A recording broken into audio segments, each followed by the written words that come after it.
There's always a little bit of a questioning, especially when it's a first-time director. And when you hear a first-time director, and when Pam called me, our cast, she said, she's a first-time director.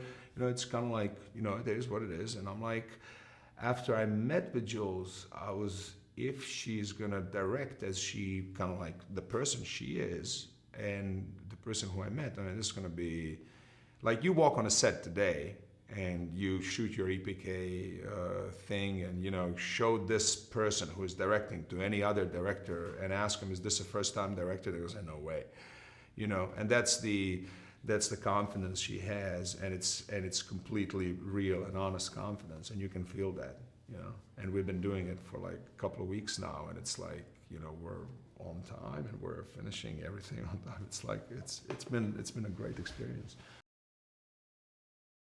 She loves actors, which is great, and she will spend time with you if you need it, and if she thinks you need it, and she will totally spend time. And she doesn't care about time. It's like, okay, we need to. She doesn't care, and she will spend time on the scenes that she thinks that needed that time. She doesn't care about running and stuff like that, and yet she did everything on time. She did amazing, and she run because she is very nice, but she also knows how to to maintain order and to order people what to do. You know what I mean? So she deserves my entire respect, and I love her dearly because she's an amazing woman from the inside out, and that's very hard to get. So many things in one, and she's everything. I honestly think so. So I knew Jules a bit, but I knew her as as a stage mom in a sense. And I knew she was a professional, had worked many years in the business and was very accomplished. But when I came to encounter her as a director, it was really fun to find that side of her and all the passion she had for this material. I thought, you know what, it's not my job to decide if the movie's going to work or if the story works or if any of it. I want to play this character under her guidance, and that's what I got to do. I feel so comfortable with her at any moment.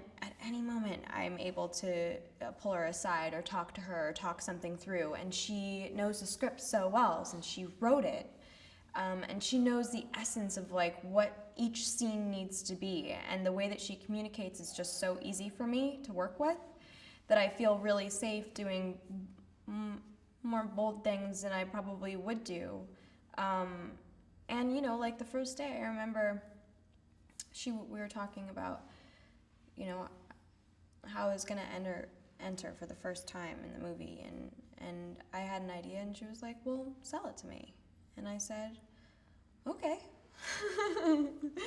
So I loved that because it just gave me the permission, and I think that's what makes a great director.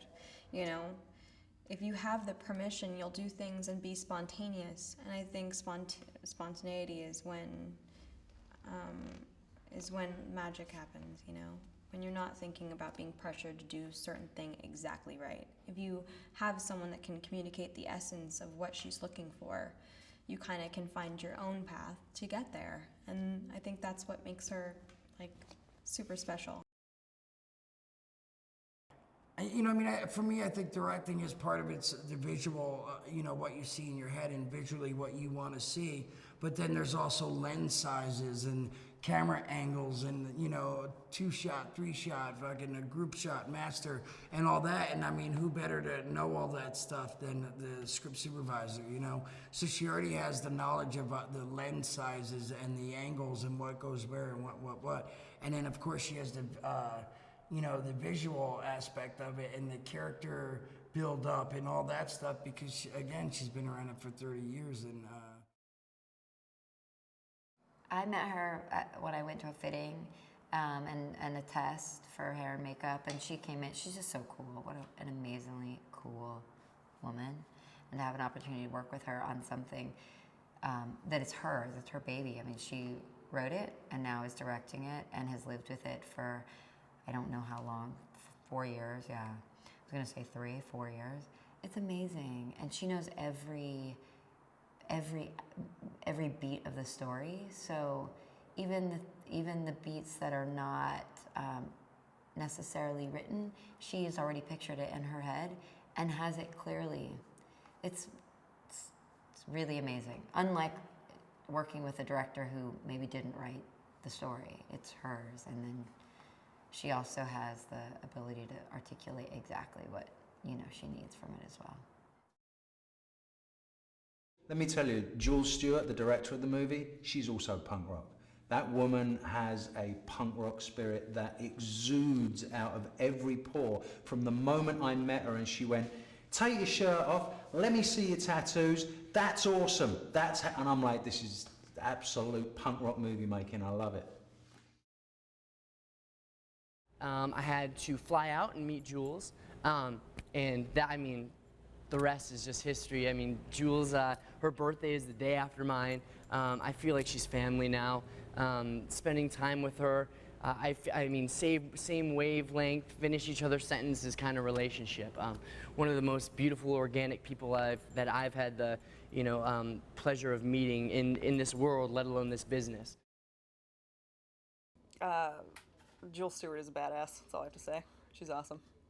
Like, I don't know. I think she's incredible. She's super creative. She knows exactly what she wants, and I respect it. I think she's great. This actually isn't the first time I've worked with my mom. I've worked with her on a couple different things, but I was just one of the crew members, one of the grips. So, but actually having her like in a creative spot and me in a creative spot is like, it's kind of cool and kind of fun. But then also working with my mom with our good relationship, like it just makes it more comfortable and easy and not so scary, I guess, and not like, I'm not so worried about like messing up or screwing up the scene or, because everything's cool, like it's just mom, like it's kind of nice.